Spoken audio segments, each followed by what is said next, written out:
नमस्कार। नारी के अभाव में एक प्रगतिशील समाज की कल्पना नहीं की जा सकती। सिर्फ प्रगतिशील समाज ही नहीं, अपितु नारी के अभाव में मानव की कल्पना करना असंभव है, क्योंकि मानव जीवन का प्रारंभ नारी की गोद में होता है। आज महिलाएं हर क्षेत्र में प्रगति कर रही हैं, आगे बढ़ रही हैं और नाम भी कमा रही हैं। ऐसे ही वाराणसी जनपद की सेवापुरी ब्लॉक की प्रगतिशील महिला है सुमन देवी, जो कि महिला सशक्तिकरण की मिसाल हैं। तो आइए जानते हैं इनकी कहानी इन्हीं की जुबानी। सुमन देवी जी, आपका स्टूडियो में बहुत बहुत स्वागत है। स्वागत। आप एक सफल गृहिणी के साथ साथ प्रगतिशील महिला हैं, जो कि प्राकृतिक खेती के साथ साथ आजीविका मिशन से जुड़ी हुई हैं और कृषि विभाग की जो भी योजनाएं हैं जी, उससे जुड़ करके लोगों के बीच में काम करती हैं। जी। तो आपको इस तरह की काम करने की प्रेरणा कहाँ से मिली? पहले तो मैं स्वयं सहायता समूह से जुड़ी हूँ। स्वयं सहायता समूह में इसमें महिलाओं को रोजगार से जोड़ा जाता है। इसके लिए प्राकृतिक खेती की भी ट्रेनिंग दी जाती है। तो मैंने शुरुआती में ट्रेनिंग वहीं से लिया। लेने के बाद मैं अपनी एसएचजी की जो भी महिलाएं थी, मैं तो पढ़ी लिखी थी, ट्रेनिंग में ये था कि जो पढ़ी लिखी महिला है उसको ट्रेनिंग दी जाएगी, उसमें पढ़ना लिखना होता है।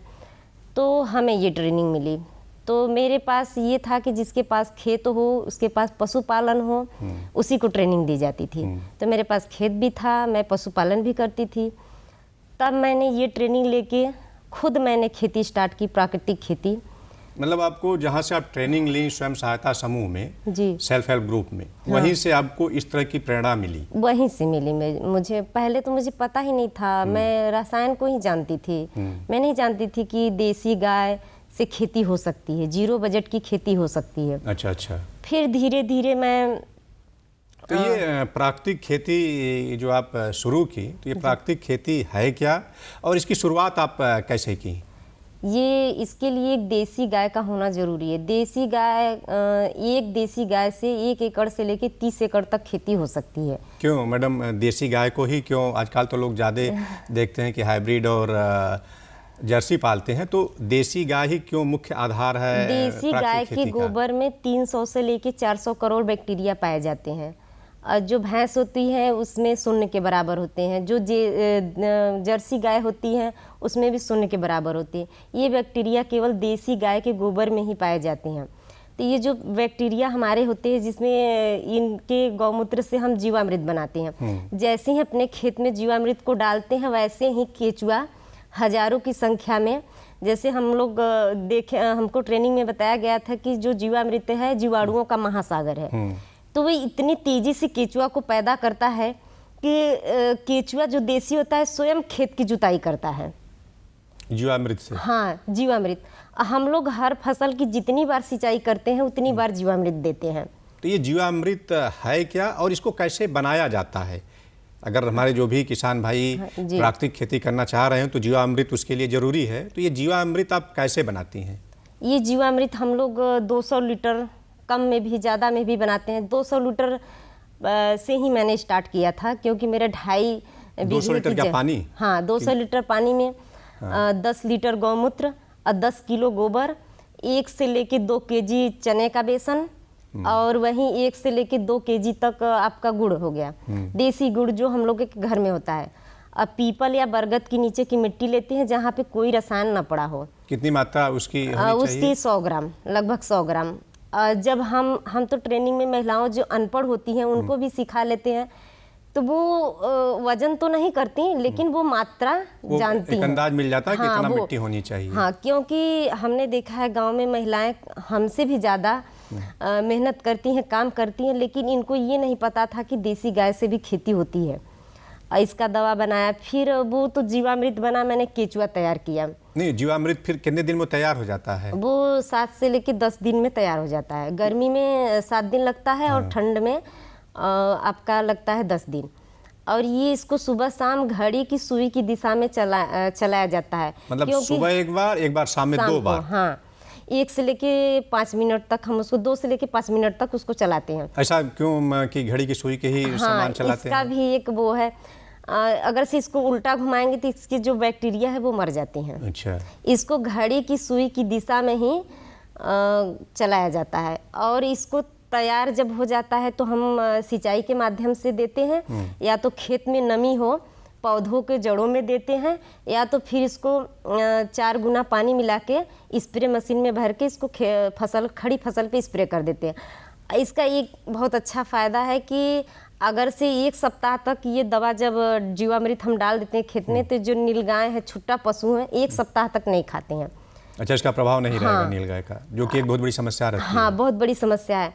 तो मेरे यहाँ भी बहुत समस्या थी, मैं झाड़ तैयार करती थी, फिर भी तोड़ के चले जाते थे। तो मैं क्या करती थी, शाम को ही ना किनारे किनारे जीवामृत चारों तरफ खेत के फैला दिया करती थी। तो वैसे ही मेरा चलता रहता था, पर नीलगाय से भी और छुट्टा पशु से भी मुझे छुटकारा मिलता था। अच्छा, जीवामृत बनाने के कितने दिन के अंदर हम वो किसान भाई उसको यूज कर लें, प्रयोग कर लें? उसको 10 दिन के अंदर ही प्रयोग कर ले। इसके बाद उसके नीचे का जो भी मटेरियल है, जो उसको फेंकना नहीं है, उसमें भी फिर 180 लीटर पानी डाल के फिर एक बार जीवामृत तैयार कर सकते हैं, उतने ही मात्रा में। जो पहले से गुड़, बेसन, गौमूत्र पड़ा है तो नीचे जम गया।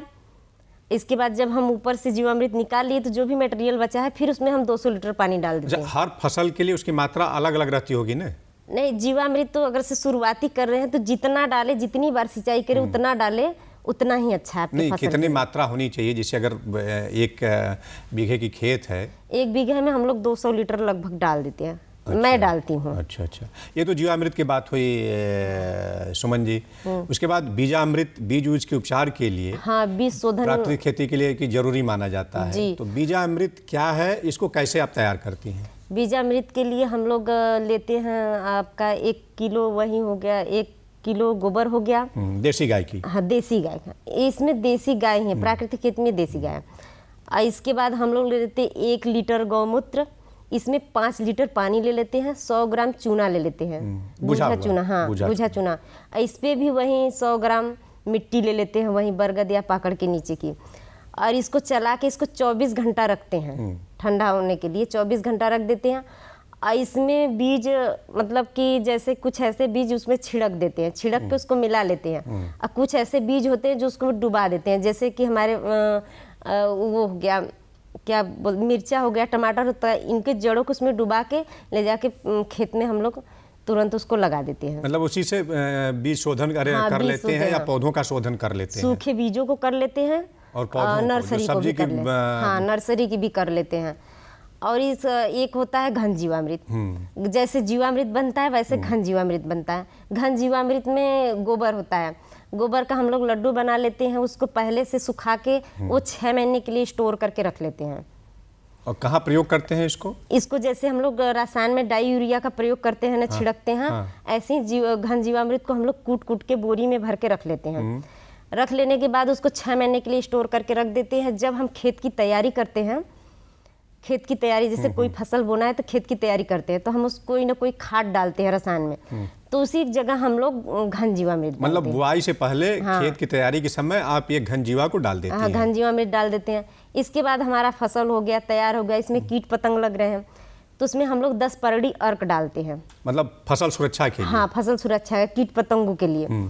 तो 10 परड़ी अर्क बनाते हैं हम लोग 10 पत्तों से, आम, धतूरा, नीम, मदार, तुलसी का पत्ता, गुड़हल का पत्ता, ये शरीफा का पत्ता। मात्रा रहती है सबकी? 1-1 केजी, 1-1 केजी। अच्छा। इसमें आपका अदरक पाउडर हो गया आधा किलो, ये हल्दी पाउडर हो गया, फिर लेते हैं हरा मिर्चा ले लेते हैं आधा केजी, फिर लहसुन लेते हैं आधा केजी, सबकी चटनी बना लेते हैं।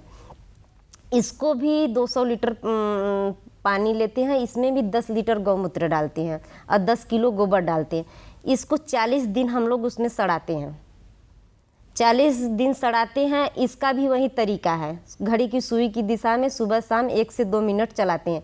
ये हमारा दवा 6 महीने तक चलता है। इसको भी बना के स्टोर कर लेते हैं। तो हम लोग एसएचजी की महिलाएं हैं, सब एक ही जगह इकट्ठा होके सारा दवा बन जाता है, सब 2-2 लीटर 4-4 लीटर ले जाके स्प्रे करती हैं। तो ये मतलब हर फसल के लिए, सब्जी के लिए, धान, गेहूँ, गन्ना, हर फसल के लिए प्रयोग कर सकते हैं, मात्रा अलग अलग होए। हाँ, इसमें 15 लीटर पानी में 1 लीटर 10 परड़ी अर्क डालते हैं और फिर इसको खड़ी फसल में स्प्रे कर देते हैं। इससे कीट पतंगे नहीं लगते हैं। हाँ, कुछ ऐसे फसल होते हैं जैसे बैगन, मिर्चा हो गया, इसमें ऐसे कीड़े लगते हैं जो जल्दी मरते नहीं। तो इसके लिए हम लोग बनाते हैं ब्रह्मास्त्र, नीमास्त्र, अग्नियास्त्र। तो अच्छा। ब्रह्मास्त्र के लिए 5 तरह के पत्ते लेते हैं, इसमें पानी नहीं डालते हैं। ब्रह्मास्त्र में 5 तरह के पत्ते लेते हैं, इसमें गौमूत्र लेते हैं, गोबर लेते हैं, इसको मिट्टी के ही बर्तन में पकाते हैं, मिट्टी के बर्तन में। अच्छा, ये प्रयोग कहाँ करती हैं ब्रह्मास्त्र वगैरह का? खड़ी फसल पे छिड़कते हैं। छिड़कते हैं, मतलब इससे क्या फसल में क्या जैसे फायदा होता फली है? छेदक कीड़े हो गए, हाँ। वो 10 परड़ी से नहीं मान रहे हैं। अच्छा, तो हम उसके लिए ब्रह्मास्त्र का प्रयोग मतलब करते हैं। फसल सुरक्षा के लिए ये हाँ, आप फसल प्रयोग सुरक्षा के लिए, करती हैं। फल की सुरक्षा के लिए, जब बैगन मिर्जा फली छेदक हो गए, तना छेदक हो गए, तो उनके लिए हम इसका प्रयोग करते हैं। ये तो बात हुई सुमन जी प्राकृतिक खेती की। आप किसान उत्पादक संगठन जिसे एफपीओ कहते हैं, फार्मर प्रोड्यूसर ऑर्गेनाइजेशन, जी वो भी बनाई हैं। हाँ। तो ये संगठन आप लोग बनाने के पीछे क्या उद्देश्य था कि हम ये संगठन बना करके काम करेंगे? ये था कि जो हमारा प्रोडक्ट था पहले तो रसायन मुक्त है, इसमें कोई रसायन नहीं है, प्राकृतिक है। तो इसका हम लोग का वही था मूल कि इसको दे कैसे, बेचे कैसे। वो उसी दाम में लेता था जैसे सबका लेता था रसायन, वैसे मेरा। तो हम लोगों ने इसका एक एफपीओ बना लिया। एफपीओ में हम लोग ने छोटे छोटे यूनिट लगाए, जैसे आटा पीसने की मशीन हो गई, हल्दी पीसने की मशीन हो गई। ये एसएचजी में सारी महिलाओं ने अपने घर में लगाया, कुछ लोगों ने 2-4 लोगों ने मिल के लगाया है। मतलब स्वयं सहायता समूह हाँ, बना करके समूह भी के। लोगों ने लगाया। तो हम लोगों ने स्वयं उसकी पैकेजिंग करना स्टार्ट किया समूह के नाम पे। पैकेजिंग करके हम लोग एफपीओ में अपना प्रोडक्ट रसायन के अपेक्षा 4 गुना में बेचते हैं। मतलब उसका दाम जो है, हाँ, जो बाजार वो में हम लोग के बिकता है, उससे कस्टमर- 4 गुना ज्यादा आपको बाजार भाव हम मिल लोग का जाता है। ना फसल खेत में लगा हुआ है, उसकी ऑर्डर आ गए। अच्छा, पहले एडवांस ही पेमेंट हाँ, हो जाता है, एक तरह से कहा जाए कि बुकिंग हो जाती है। बुकिंग हो जाती है। मेरे यहाँ ही 40 केजी चना हुआ था, अब मेरे से मांग रहे हैं 100 केजी। मेरे पास 40 केजी था, तो खाने के लिए भी तो रखेंगे 10 केजी। नहीं, वो तो सही हाँ, तो फिर इसके बाद मैंने बाकी जो चना बचा, तो मैं खड़ा चना नहीं बेची, मैं उसका बेसन बना के बेची। हाँ, कि जिससे कि कैसे- प्रोसेसिंग हो जाएगा। हाँ। तो उसका बाजार भाव हमको और उसकी अपेक्षा बहुत ज़्यादा मिलेगा। ज़्यादा मिलता है। मैडम, आप एक तरह से राष्ट्रीय ग्रामीण आजीविका मिशन से भी जुड़ी हुई जी हैं। जी। तो इसके पीछे जुड़ने के आपका क्या उद्देश्य था? इसमें था कि स्वयं से सहायता। पहले मैं घर पे थी, कुछ नहीं करती थी, तो मैंने देखा कि लोग समूह में जुड़ रहे हैं, तो मैंने उसके पूछे कारण, तो बताया कि इसमें 50 रुपये महीना जमा होता है, 10 रुपये हफ्ता। तो मैं पहले सिलाई करती थी, तो मैंने सोचा कि मैं हर महीने 50 रुपये बचा के बैंक में तो जमा नहीं कर पाऊंगी, लेकिन समूह के माध्यम से हम लोग अगर से 12 सदस्य हैं तो 600 रुपये बैंक वाला जमा कर लेगा। तो इस उद्देश्य से हमने कहा कि वो 50 रुपये महीने का हम लोग का बचत हो जाएगा एक तरह से। इसके बाद साल भर हुआ, 6 महीना बीता, तो हम लोग को 15,000 रिवॉल्विंग फंड मिला। साल भर के बाद 1,10,000 मिला, जिससे हम लोग अपना आजीविका कर सके, कोई बिजनेस डाल सके। तो समूह में बहुत सारी महिलाएं थीं, तो बहुत गरीब ही हैं। समूह में सारी महिलाएं लगभग गरीब ही हैं, खेती से जुड़ी हैं। ठीक है, ये तो अच्छा काम है कि आप गरीब महिलाओं को एक तरह से आत्मनिर्भर बना रही हैं, उनको सशक्त बना रही हैं। ये तो आप अच्छा काम कर रही हैं। तो ये जो आप ट्रेनिंग देती हैं सुमन जी, प्राकृतिक खेती की या स्वयं सहायता समूहों की, तो आप किस तरह से ट्रेनिंग देती हैं और कितने लोगों को अब तक ट्रेनिंग आप दे चुकी हैं? अब तक तो मैं लगभग 44 न्याय पंचायतों में ट्रेनिंग दे सकती हूँ, कह सकते हैं। तो मैं दे चुकी हैं? हाँ, दे चुकी हैं अपने ब्लॉक में। अन्य ब्लॉक में भी मैं कई ब्लॉकों में दे सकती हूँ, कह सकते हैं। अन्य ज़िले में भी दे सकती हूँ। AGMSC के जो बच्चे हैं कॉलेज में जाके मैं उनको ट्रेनिंग दे चुकी हूँ। और सबको जब मैं ये प्राकृतिक खेती की ट्रेनिंग देती हूँ तो सबको एकदम अलग लगता है। किसी ने कभी सुना ही नहीं है इसके बारे में, विश्वास जाना कर ही जाते हैं। बिल्कुल इसलिए बिल्कुल। कि आपके तो घर पर आते हैं बहुत से लोग, देखते भी हैं। हाँ, तो मेरा आदमी देख करके भी ज़्यादा सीखता है। जी, मेरे यहाँ घर पे अगल बगल में सारे जो भी ट्रेनिंग देती हूँ, मेरा एक ट्रेनिंग सेंटर भी है वहाँ पे छोटा सा। मैं वहाँ पे सारे विधियाँ लिखी हुई हूँ, देख के भी उसको समझ जाते हैं कि क्या चीज़ है। और पूछते भी होंगे। हाँ जी, सवाल करते हैं।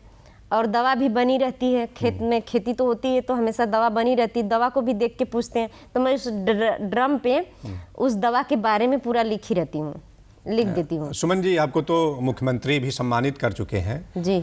और जो और महिलाएं हैं जी, उनको आप क्या संदेश देना चाहेंगी? मैं यही संदेश देना चाहती हूँ कि अगर मैं कर सकती हूँ तो आप भी कर सकती हैं। इसमें कोई संदेह नहीं है। आप दूसरे के लिए ना करें, अपने लिए खुद करें। स्वयं स्वस्थ रहें, पहले तो प्राकृतिक खेती करें, स्वयं स्वस्थ रहें, और जो भी उनका प्रोडक्ट होता है मैं उनको वहीं तैयार करती हूँ उस गांव में कि आप यहाँ पे तैयार करिए उस प्रोडक्ट को और मुझे दीजिए, मैं सेलिंग की जिम्मेदारी लेती हूँ और वो मेरे साथ जुड़ती चली जाती हैं। हाँ, वो उनका होता भी है, फ़ायदा होता है। अब तो हम लोगों के यहाँ की जो सब्जी के अनुसंधान खुल रहे हैं, विदेशों में सब्जी जा रहे हैं, अब प्राकृतिक खेती के भी मतलब अनुसंधान इससे खुलने वाले एक हैं। तरह से रहेगा कि जो सब्जियां हैं वो हमारे स्वास्थ्य के अनुकूल रहेंगी, हमारा पर्यावरण भी जो है जी। संरक्षित रहेगा जी। और जो महिलाएं हैं वो आत्मनिर्भर होंगी। ठीक जी। है सुमन देवी जी, आप स्टूडियो में आई और प्रगतिशील महिला के नाते आप हमारे जो ग्रामीण महिलाएं हैं उनको इतनी अच्छी जानकारी दी।